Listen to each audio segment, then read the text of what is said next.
सोनीपत से बीजेपी के लोकसभा उम्मीदवार मोहनलाल बड़ोली ने चुनाव को लेकर अपना नामांकन पत्र दाखिल कर दिया है।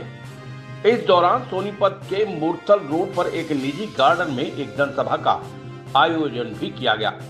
इस जनसभा में हरियाणा के पूर्व मुख्यमंत्री मनोहर लाल खट्टर ने शिरकत की। इस जनसभा को संबोधित करने के बाद शहर के मुख्य चौक चौराहों से एक रोड शो भी निकाला गया। जनसभा को संबोधित करते हुए कहा कि हमारे राज्यसभा में 4 सांसद हैं, जबकि कांग्रेस के पास 1 सांसद है। हम चाहते हैं कि वो आगे 3 साल भी सांसद बने रहें। बबीता दहिया और जेजेपी के कई साथियों ने बीजेपी का दामन थाम लिया है। इनका वैसे ही सम्मान होगा जैसे कि हमारे पुराने कार्यकर्ताओं का होता है। कांग्रेस के उम्मीदवार सतपाल ब्रह्मचारी पर निशाना साधते हुए कहा कि सतपाल ब्रह्मचारी कहता है मैं राहुल का भाई हूं, जबकि मोहनलाल बड़ोली मोदी का भाई है। मोदी सरकार ने जो काम किया है वो कांग्रेस अपने राज में हमने सारे कांटे निकाल दिए।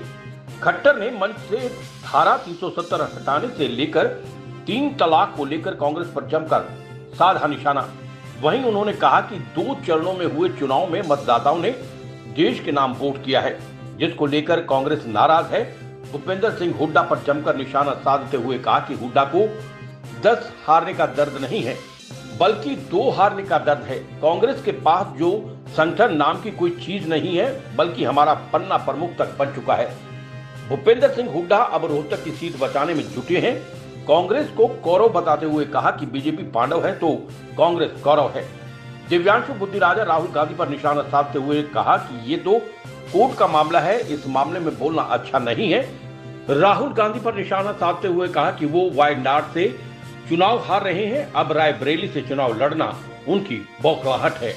विश्वास है कि हरियाणा की 10 की 10 लोकसभा सीट और करनाल की विधानसभा सीट 4 जून को ये 11 कमल के फूल ये खिलेंगे और मोदी जी की होली में डाल के आएंगे।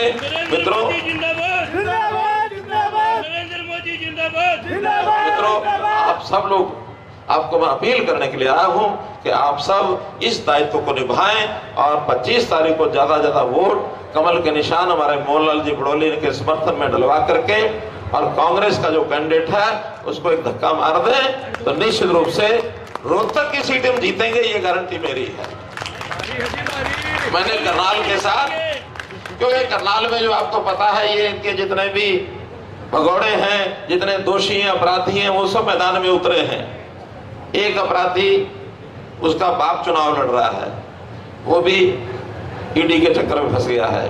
एक अपराधी स्वयं जो भगोड़ा है कोर्ट में पेश होने के लिए कह दिया है। दोष नहीं है, कांग्रेस का चरित्र ऐसा है, उस चरित्र में कुछ ध्यान नहीं रखते। एक ही बात है कि जहां 2 पैसे का हिसाब किताब मिल जाए और जहां हमको कुछ ना कुछ प्रलोभन लालच मिल जाए या जातिगत कार्ड खेल करके झूठ बोल करके मैनिफेस्टो के माध्यम से आगे बढ़ना चाहते हैं। इनका मैनिफेस्टो तो मैं कहूंगा जैसे एक्सपायरी डेट का चेक होता है, एक्सपायरी डेट का चेक है, बैंक भी नहीं भुनाने देगा, जनता भी नहीं भुनाने देगी। इसलिए भाइयों गोलमाल होंगे। हाँ, इतनी सहूलत हो जाएगी भूपेंद्र सिंह हुड्डा को कि पिछली बार 2 सीटों की हार का गम उनको सता रहा था, इस बार 1 सीट की हार का गम उनको सताएगा। बाकी हारे जीते उनको कोई मतलब नहीं है। इसलिए भाइयों, नरेंद्र मोदी जी के हनुमान को, नरेंद्र मोदी जी के भाई को हम जो पांडवों का एक प्रकार के प्रतीक हैं, मैं कह सकता हूं खुले रूप से, जिस प्रकार का अन्याय का सिलसिला कांग्रेस सरकारों में चलता है वो तो उनको कौरवों के ही प्रतीक कहा जा सकता है। तो ये युद्ध कौरवों और पांडवों के बीच में है। पांडवों की विजय हुई थी, होगी, आप कराएंगे, ऐसा मेरा विश्वास। बहुत बहुत धन्यवाद, बहुत बहुत आभार।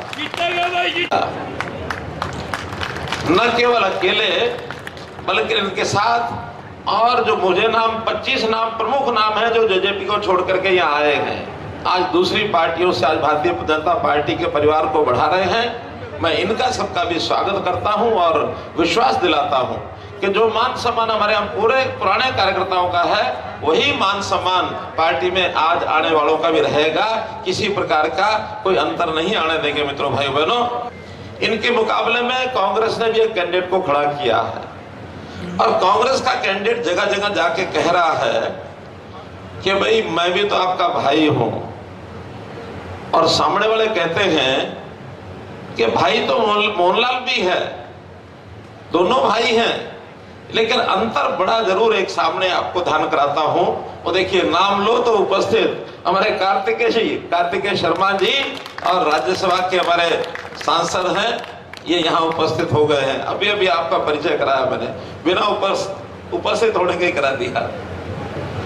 तो वो कहते हैं कि मैं भी तो आपका भाई हूं। लोग कहते हैं भाई मोहनलाल जी तो हमारा भाई है, लेकिन जो लोगों का कहना है कि अंतर क्या है, अंतर ये है कि कांग्रेस का जो प्रत्याशी है वो केवल हमारा भाई नहीं है। लोग जो उनको कहते हैं वो राहुल गांधी का भाई है, और हमारे मोहनलाल जी ये नरेंद्र मोदी के भाई हैं। अगर हमने किसी को वोट देने हैं, दो भाइयों में से छांटना भी है, तो राहुल गांधी के भाई को क्यों छांटेंगे, फिर तो नरेंद्र मोदी के भाई को छांटेंगे।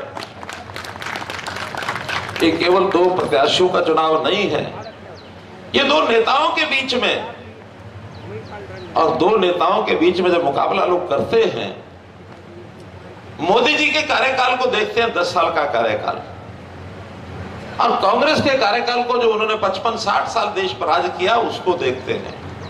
जो मोदी जी ने 10 साल में काम किए, मैं कह सकता हूं कि वो कांग्रेस के 55 साल में होने तो दूर की बात, उन्होंने जो समस्याएं पैदा की थी मोदी जी ने वो कांटे चुने हैं, सारे वो कांटे चुने हैं।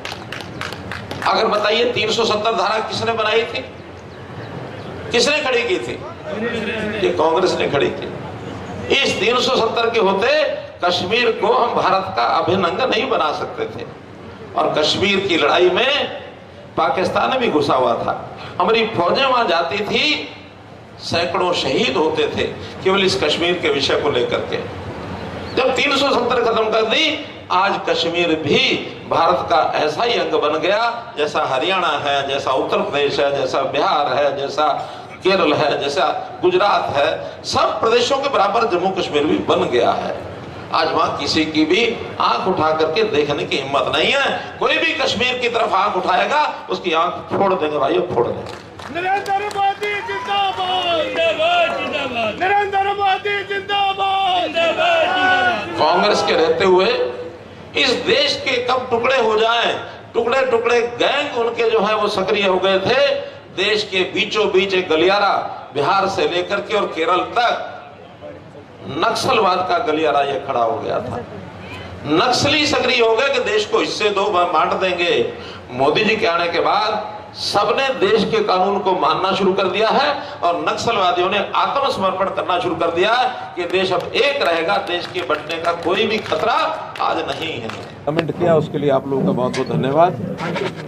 स्वाभाविक है कि देश में नरेंद्र मोदी जी के नेतृत्व में भारतीय जनता पार्टी का एक निरंतर ग्राफ बढ़ रहा है। पहले भी 10 साल से मोदी जी राज कर रहे हैं, तो उसी को ध्यान में रखते हुए जनता का जो रिस्पांस मिल रहा है उसको देख करके जो हमने टारगेट रखा है, मोदी जी ने आह्वान किया है कि इस बार भारतीय जनता पार्टी की 370 सीटें और एनडीए को बाकी दलों को मिला करके 400 पार का जो एक विषय है, निश्चित रूप से उसको पूरा करेंगे, पार करेंगे।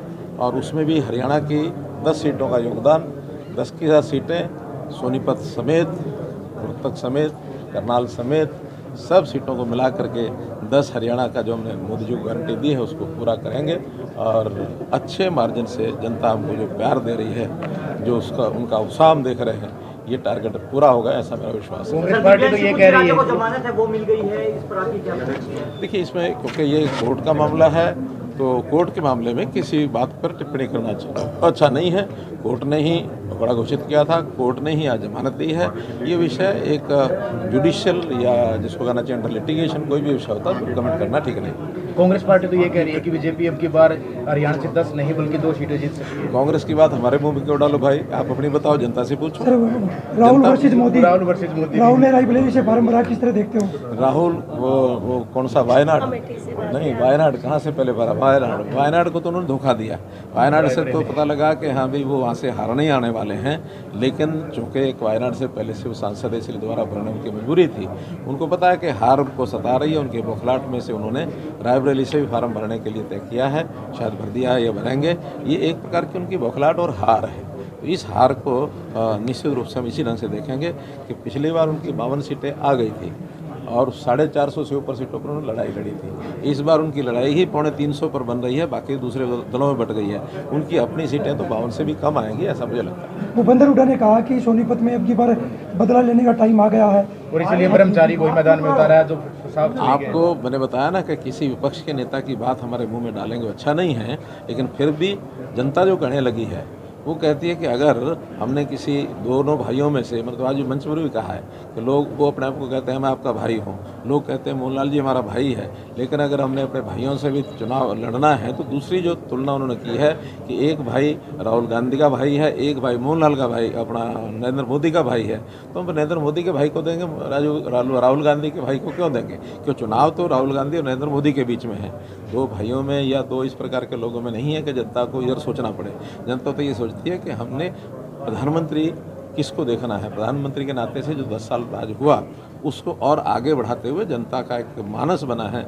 मोदी जी की गारंटी है जीवन व्यवस्था को यानी साफ सुथरा करना, आगे बढ़ाना, देश को और आगे बढ़ाना, और हमारी गारंटी है कि हरियाणा से 10 की 10 सीटें हमको देंगे। बीजेपी की टक्कर मानती है, बीजेपी की जो है प्रचार के दौरान भी दिखाई दे रही है, क्या दे रही है? कांग्रेस की गुटबाजी प्रचार के दौरान भी दिखाई दे रही है, एसआर के ग्रुप नजर नहीं आता। चुनाव तक बनी रहेगी मुझे लगता है।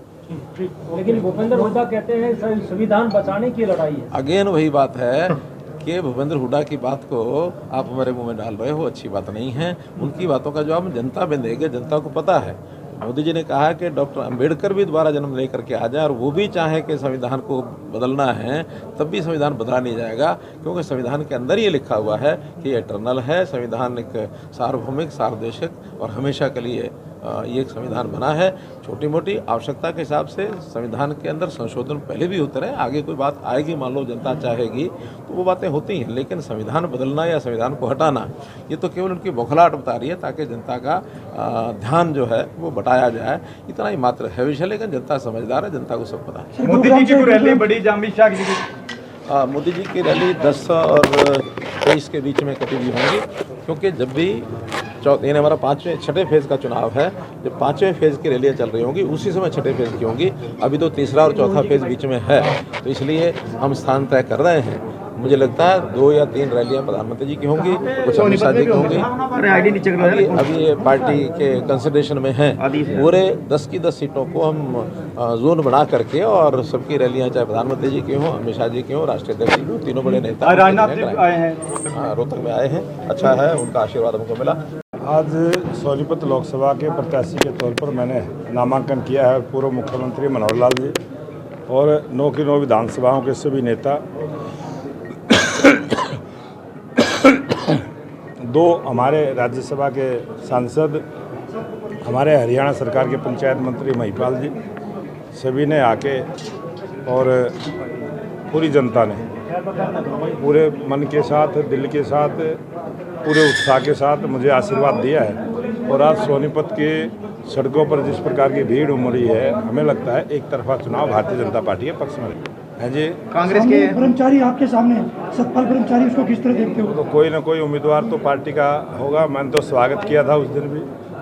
ब्रह्मचारी जी आए हैं, अच्छा है। कांग्रेस ने उम्मीदवार लेट में दिया, पर दिया तो वो तो ये कह रहे हैं हुड्डा तो की रैलियों से कि अब की बार दोगुने से हराएंगे हम।